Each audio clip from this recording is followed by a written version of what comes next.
Hey, welcome back, friends, to the show. This is Scott Fischer with Options for Senior Living. Glad to be back with you again today. And this is the show. Don't let haboob hit you in the face. Brian, you know what a haboob is? I'll get to this. Do you know what we're You talking about mentioned here? it when we first talked about it, but remind me again. So, over my shoulder, that's Arizona State University last summer. Brian. There was a 65-mile wide dust cloud coming through town late in the afternoon. It was a mile high, 65 miles wide. Once the dust got you, behind that was 100-mile-an-hour winds in some places, big rain. It was a mess, right? Wow. And it was the season for it. It was late in the summer. I guess there was some forecast that it could be thunderstorms.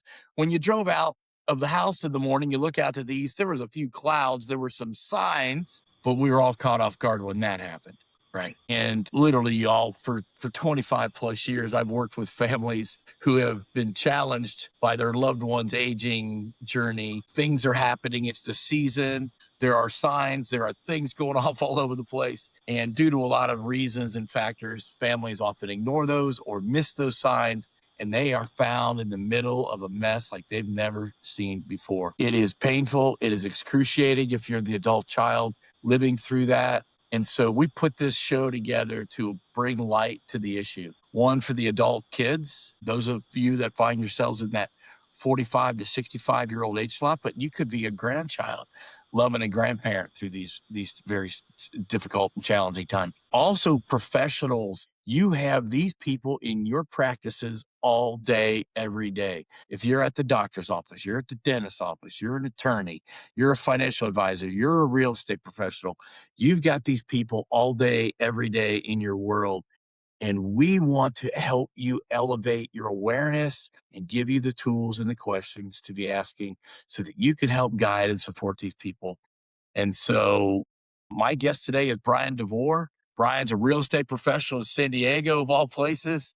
We're over here in Phoenix, Bryan. Great to have you on the show. You're with the Berkshire Hathaway Senior Specialty Group, and you've made your world this world of families that are in transition and going through it. So good to talk to you. Welcome, welcome. Thank you very much. I really appreciate it, Scott, for having me join. You and I met several years ago, and now we kind of reconnecting again, and we're both still kind of fighting a good fight, which is awesome to see. Let me let everybody know how we met. I'm glad you brought that up. I was involved for a number of years with an organization that evolved and became what we call now the National Placement and Referral Alliance. It's the national trade association representing the referral and placement industry. There is no licensure. There's no state oversight for the work that we do. And so we started a trade association and established best practices and a national code of ethics, instituted a credentialing and certification program, and we started to preach that message across the country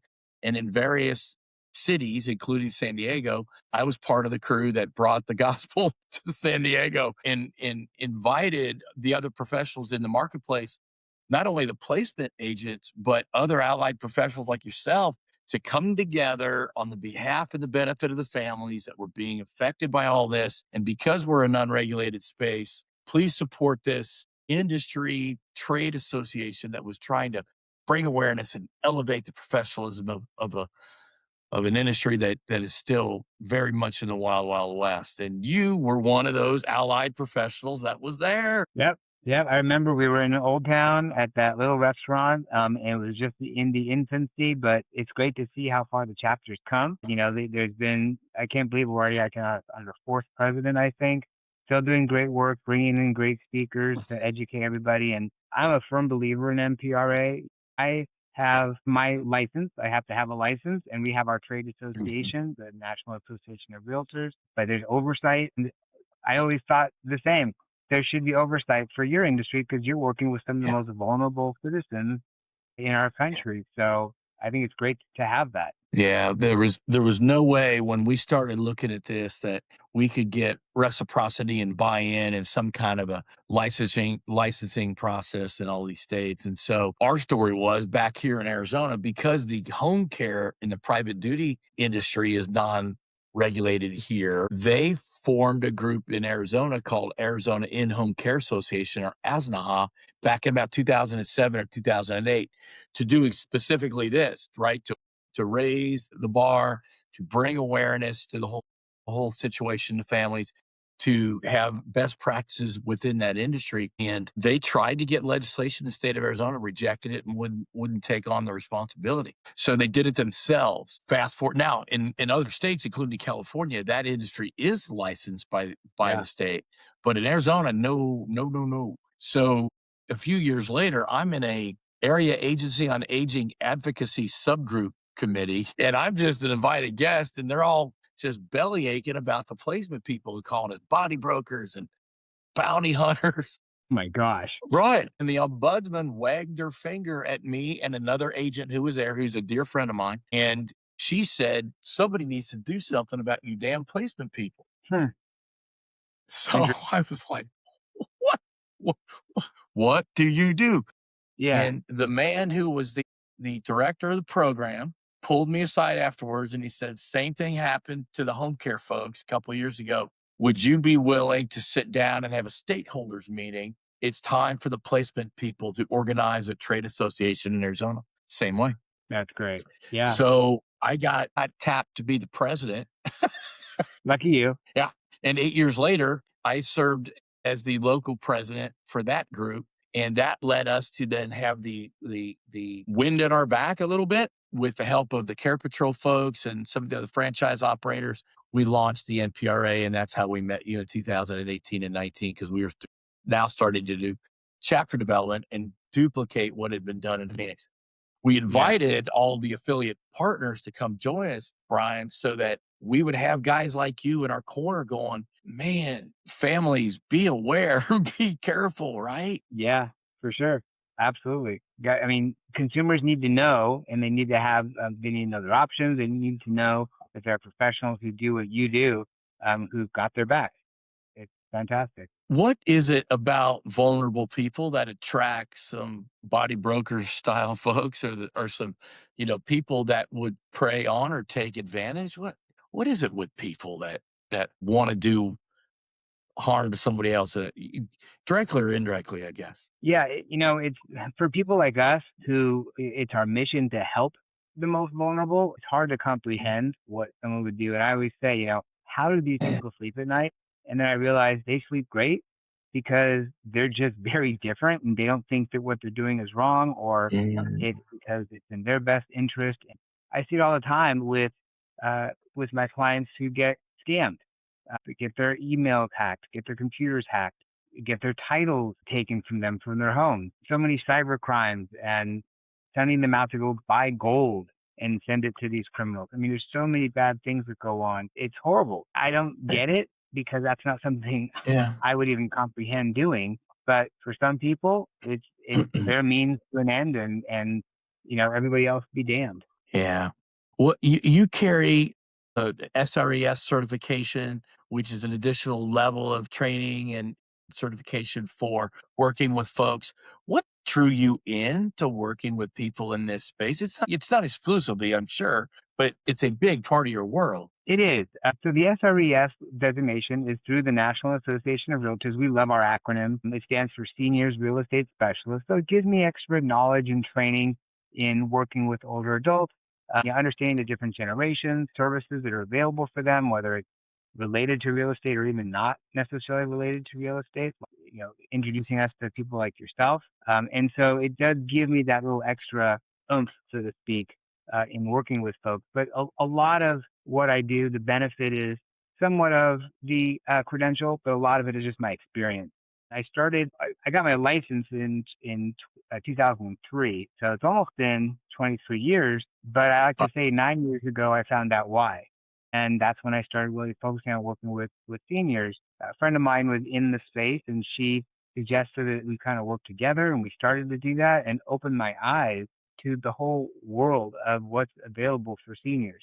People like yourself, home care, hospice, senior move managers, what senior living communities were like. And, my perception of senior living was basically predicated upon my experience with my great grandparents. And so it was, the day old soup and saltine crackers and the people in the wheelchairs. And that was my perception of senior living, and just getting involved with it really opened my eyes to what it was really all about. And so I was very attracted to it. I think because I had such a good relationship with my grandparents, and I wanted to be sure that older adults who are making likely the most physically and emotionally challenging transitions they'll ever make in their lives. I wanted to honor that process and make it as easy as possible for them. Plus, I love just talking with seniors. I mean, their stories are amazing. I grew up in Los Angeles. I went to school in San Diego. And I stayed here and I got into real estate. Okay, that's my story. But some of the people I've worked with have done some amazing things and they built this country. And so it's an honor to help them. Yeah. And I Yeah. feel validated when their feedback is, we couldn't have done this without your help. We were overwhelmed, and it's not overwhelming anymore. So it's a great to make a living when you're doing something that you love and you know you're making a difference. Is there a story that stands out for you that you go, "Oh, that was someone really, really special," and not that I don't diminish anybody, but does one Yeah. stand out? So the one that first comes to my mind, so I'm Jewish, and I helped a gentleman who escaped Nazi Germany before it got really bad, 1936.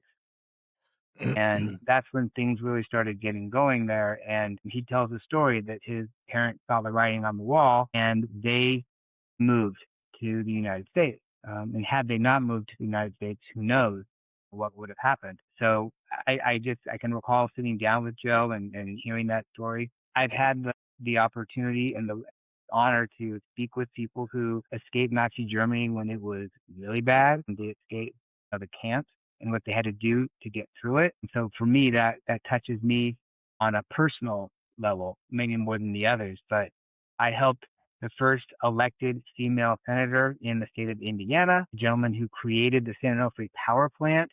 I helped one of the original Rockettes. So, I mean, it's pretty cool, pretty broad Yeah. array of people. Who you're gonna get to touch. You go back to the day of the war, and I remember helping a family of man, it's probably been, 15 years or more now, but this guy was a lieutenant colonel in the Air Force, and he flew bomber missions over over Europe to liberate Europe, right, from the Nazis. And he must have flown, I don't know how many missions. He told me 27 missions or I don't know, whatever. And he said with tears in his eyes, this 90 something year old big dude was moving into a assisted living home. And he's like, I never thought I'd live this long. I never thought I'd get back from Europe. Now I've lived till I'm 94 and my life is reduced to these four walls kind of a thing. And it was heartbreaking because he was such a hero, and Yeah, he didn't want to be that old and he didn't want to still be alive. And here he was. And we're finding him at a sweet little home with a good reputation, great care, great caregivers. But it was not the way he saw his life winding out. But I yeah, got a chance to sit and listen to him and talk to him, in it's that powerful. place. Yeah, it really was. It validated my work that day, and here I am. I'm reflect on it now. Like I said, all these years later, I think that you and I both have a heart to teach and heart to educate and reach people before the crisis. Matter of fact, we adopted a saying this year: "Call me before the crisis." Call me before the crisis. Don't let this haboob thing become part of your life, right? Right. But you've taken that idea of reaching people to another level, my friend. Brian's also the host of a TV show. They've done a pilot for that, and he's looking to do more shows called Senior Spaces that takes on these big giant issues and opens the door to the conversation to people who may not have been thinking about the things that you want to talk to them about and take them through in the show. I thought the pilot was magnificent. I swear to Thank you, you. I was like, this is brilliant. Talk to us about the show, how it came about, what you hope to achieve coming forward. Yeah. So, as I mentioned, working with seniors opened my eyes to all the things that are available for seniors. And walking through a senior living community, looking around, I said to myself, if more seniors and their families knew what senior living truly was, not what they thought it was, they might at least consider it and not think of it as they're going there, they're being put there. No, this is a place they want to go. And so I actually made kind of a similar TV show to Senior Spaces about 8 years ago. And actually, in that episode is where we had, like I mentioned, Joe, who escaped Nazi Germany. And we documented his transition to a senior living community. And during that process is when I realized all of the services that are available for seniors that people don't know about. And so how do we connect the people who need resources to those resources? Because in so many cases, people don't go looking for the resources until it's a crisis and they need to, and then they're hoping for the best, whether they Google it or now Chat GPT it. Um, and who knows what kind of results they're going to get. We need to get to people before the crisis, before they need it, and start planning, start building sort of an aging roadmap. So I actually started teaching a class on this, and people would come, which is great, and they'll listen and they'll learn hopefully, and then they'll go about their daily lives, and who knows what will happen. Or they won't go looking for it because they're confirming their mortality. They don't want to Mhm. have to deal with it. They'll deal with it later, and then something happens, and then the number of choices goes from this to this. So I wrestle with, well, how do I get this information to people in a way that they'll want to see it? They'll engage with it and look forward to seeing it in the next one and the next one. And that's a reality show. People love watching reality shows. They want to know which choice the person is going to make. What's the husband going to say to the wife? Not the buffoonish type stuff of this person makes this person look stupid and everything, but, like love it or list it. Which way are they going to choose? Are they going to stay in the home or are they going to sell and move somewhere else? So I said, why not make a TV show similar to that? So hence Senior Space. And my goal with the show is to provide these resources to people and educate people about them before they need them or when they need them. And not just the show itself, but lots of educational pieces. So essentially, we have the episode with Rick and Mary, where I meet with them and learn what they're thinking about for the next chapter of their lives, their motivation, what are their fears, what are their concerns. And then we explore aging in place in their current home, downsizing and moving to a smaller, more manageable home, or moving to a senior living community. And they make their big decision of which way they're going to go. And then we bring them the resources to make it happen successfully. And then throughout the show, during the commercial breaks, we have some commercials from our sponsors. We also have about 30-second videos, about 30-ish seconds or so, where I talk about different things like what is a placement professional? What does a fiduciary do? What does a senior move manager do? And then there's a QR code and a phone number so people can call or scan the QR code to get those resources. And we put it all together into an hour-long show.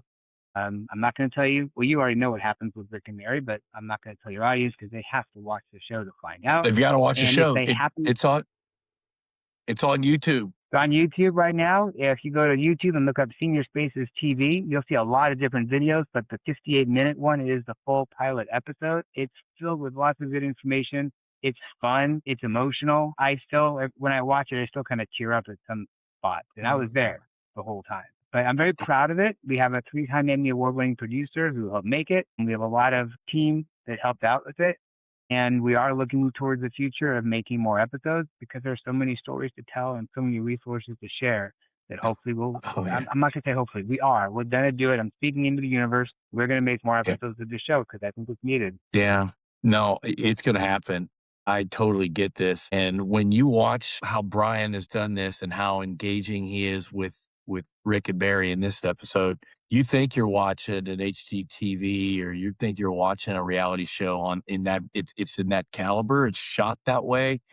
The conversations are so intentional. And I've had those very conversations with people. So as a professional sitting there, I'm like, I validate everything you said. It was all right on the money stuff. You and I are both concerned about the unregulated spaces and the people that are just swarming into these spaces. And so it becomes really, really important for us to tell families what what they need to know or illuminate where those other industries that may not have licensure and oversight. So if you're going to work with a senior move manager, be sure to look up their national association and the National Association of Senior Move Managers. If you're going to look up placement agents, look them up on the NPRA. If you want to work with a real estate professional that works in this space and they're telling you how great they are, shouldn't they carry the SRES and or maybe get a CSA, something that designates that they've invested into their work, y'all? Because there's a lot of people that'll say a lot of things and not deliver. And we want to be really helpful and protective of families in this space. But what you've done is so good, Brian. Thanks. I appreciate that. And I love hearing that from the people who work with, seniors and their families, because it means I hit the mark. If the professionals who do this all day, every day, if they said that I hit the nail on the head, it's like, okay, great. I'm glad I did. I'm glad I hit that mark. And what's also validating is we've gotten calls, we've gotten people scanning the QR code. Um, it's a nationwide show. It was on cable for the month of March. We had someone reach out from Oklahoma City and say they wanted to downsize their home and move into a senior living community. I had someone in Boston who wanted to move to Cape Cod. In a couple of days, I'm meeting with someone who reached out here in San Diego. So it's great to see, and it also triggers my thought is, what would they have done if they hadn't seen the show and they had these thoughts, but maybe they wouldn't have pursued the next step in finding out, but the show prompted them to do so. So if this could be one more thing that prompts people to make that call, take that next Yeah. step, and then we can bring in those resources, those vetted resources, then I know that they're going to be well taken care of and not, flail in the wind. We're launching our chapter of the National Aging in Place Council here in the next couple of months here in Phoenix. Southern California has those chapters. That's a national organization that also supports what we're talking about here to help families find vetted and trusted allies when they need. If they want to do a home modification, then you find a contractor that knows what the heck they're doing and they've done it and they're reputable and trustworthy, or you're going to have somebody in your house to care for your loved one. It better be a company that is reputable and a member of the national association in California. I'd be licensed to do it so that there is some oversight. Arizona, like I said, there's nothing here. Too many times people have waited in my world for years, Brian, was at the end of the drip bucket. People had the crisis and then they called us, and we were very adept at helping people navigate through all this stuff. But the show and for those of us that work with other real estate professionals like you in our markets to partner with you and to have these thoughtful conversations could be the beginning or the opening point to this, right? Where people would maybe act before they maybe are hunkered down waiting for, a broken hip, unfortunately. Right. Yeah, it's very true because, we talk about NAIPC, National Aging in Place Council, they have the 5 pillars, and one of them is housing. And I Housing. think it's a critical one, super critical one, because nothing else matters if you don't have the right place to age in place, wherever that is. It could be your home. It could be a smaller home. It could be a senior living community. Aging in place wherever you call home. That's what it's all about. Mhm. And so a lot of Yeah. times we begin the conversations with the home. I've been in my home for 30 years. It's 2 stories. Does this make sense? Does it make sense to modify this? Or does it make sense to move into something smaller, or go to senior living? So it kind of starts with that. But at the same time that it starts with that, that's the point that's most overwhelming for a lot of seniors, because it's overwhelming emotionally. How do I get rid of the home that I've owned for so long, that my kids grew up in? We had Thanksgiving dinners here.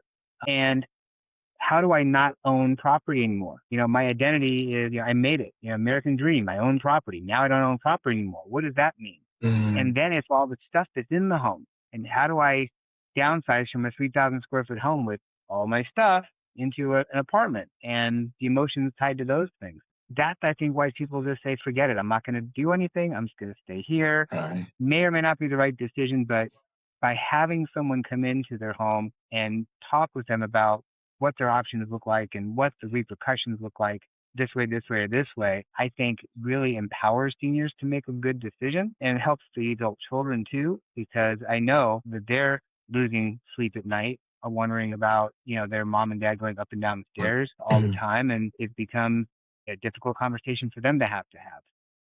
Mm. Yeah, for sure. I think that the housing component's important. And if we can be in there and bring in everyone else like yourself, okay, you need to find a community? Great.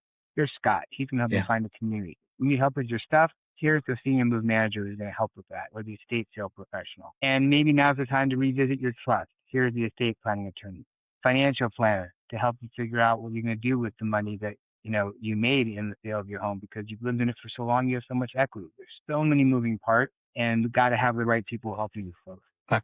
You just you just sang my song because I feel like I go in and do my thing, but it's almost every family gets to meet 2, 3, 5 of my buddies on every situation because they all need all those different allies. Like you just said, they need their powers of attorney restated. They need they just sold the house and now they've got a chunk of money. What do you do with that, right? Oh, pays for care. Well, where's the best place to invest that or protect it so that the family legacy needs are met and the person gets what they want out of that? If you're using that as the backbone for paying for care, but just put it in a savings account and start writing checks, that's probably not the right way to invest. So I need a really trustworthy financial guy to step in and help us either position that right or get the right tools in place so that everybody gets their needs met going forward. Want to ask you this is that what do you think people should do more of? Is you're learning as these people are telling you their stories and you see trends or patterns why people move forward or don't move forward. But what do you think we should be doing more of for helping this from the adult kids perspective to our parents? I do think it's education because knowledge is power. And the more education we can provide, the better so they can make good decisions. You can't make people, you know, go a certain way. But I see some people who don't do something because they don't have the knowledge about what that means, and how easy it could be or how simple it could be. Whether it is aging in place and getting the right things for that, or moving, to a senior living community. So it's education, education, education, and with that, hopefully changes the way people think about what that next chapter looks like. Because, like I said, so many people don't want to think about it. Never going to happen to me. I'm different, and I see that all the time until it's not. And so just changing the perception of aging and educating people on all the resources that are available. And again, that's one of the reasons why I wanted to make the show. It's just pack it full of information and knowledge. And hopefully, if people are watching the show, at least one nugget comes out and they see that and say, I need that, or that's something I need. And then that begins the bigger conversation. Well, when you're reaching the masses, streaming TV is a little different than you're turning on, your local CBS affiliate. But my mom switched all the way over to all streaming TV the last 5 years of her life, Brian, and she died at 83. If my mom could learn, and I know my aunts and uncles stream, and more and more that's going that direction, and so I do think that it feels harder. We want to do live events. You and I would love to be in a community room at the library right? Doing a live event with 40 families. But Mhm. they don't always want to come out. But Right.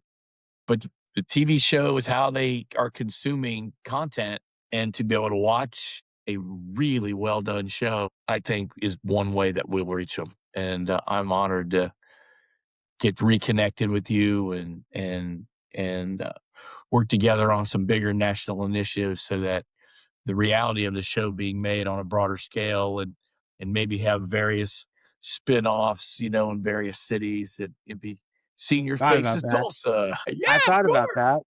I love nothing more than to travel around into different parts of the country and film episodes. I'm actually going to be talking with someone soon in the Boston area who's interested in that. So it's like I'm open because these stories translate. The stories in San Diego Yeah, translate to people all over the country. And if I go to yeah. Oklahoma or Texas, their stories are they'll resonate with people here. So I think that'd be a lot of fun. Get more awareness, I think, of what we're all trying to accomplish. Yeah, well, I'm promoting it everywhere I can. I'm working with placement agents around the nation, helping them launch new businesses. And so my Facebook group is going to get the link in the Facebook group this week and invite them all to get out and watch it. We had our big show time with them this week. I do a monthly training update with all of them and wherever I can here locally. And this is, I'm here in Phoenix recording this, but the way the internet goes, these shows go everywhere, man. So we're on Spotify, Apple, YouTube ourselves. And so please take an hour. It will not disappoint you and check out the show. Bryan, before we get out of here, is there anything else you want to you want to hit on today or touch base on? I mean, I think that covers it. I really appreciate the opportunity to share, the show with everybody, and hats off to what you're doing, just even with this podcast. It's just Thank you. one more way that people can connect, whether it's with professionals or with families, to get that education out there. Sort of the motto of the show is changing the lives of seniors one story at a time. And that's what we're all trying to do. Awesome. Do you have contact information website that you send people to? Yeah, seniorspacestv.com is the website. People can learn more about the show. They can watch the trailer. They can learn more about Rick and Mary before they actually watch the whole episode. You can look for resources there. If you're a professional, you can look at being a sponsor for the next episode. So we'd love to have that as well. Yeah, lots of good content there. So that's the best place to go. We also have a Facebook and Instagram. If you look up Senior Spaces TV, you can find us in all those places. Oh, thank you. It's good to see you, man. I appreciate what you're doing. I just love to as I've gotten around the country a bit over the last, 10 to 12 years, to meet guys like you and to meet professionals that have the same heart and motor about all this, and to raise the awareness to families on what they're going to be contending with when their loved ones are going through it. We want to equip you and prepare you. And here locally, we have what we call the Aging Parent Tribe. There's actually one in San Diego too. The Aging Parent Tribe is a private Facebook group that was set up specifically for those adult kids and those caregivers. And so if you find yourself needing to talk to somebody, feeling like you're alone, going through some things, whether you're in San Diego, Phoenix, and there are some others around the country, do check us out, Aging Parent Tribe in Phoenix. Come join the conversation. We have several hundred members now, Bryan, in that group. And it's caregivers talking to each other about all kinds of things. The pain of a new diagnosis, how to pick the right skilled nursing for dad who just had hip surgery. What do I do with all the junk in my house? I mean, we get all those questions and then some. So Aging Parent Tribe is a place to come connect and be a part of the conversation. If we can support you, we want to be there for you. And so to our audience, thank you again for joining me. This is always huge fun for me. I'm super grateful for your loyalty and for your time. Looking forward to our next conversation. Don't let Haboob hit you in the face. Take care.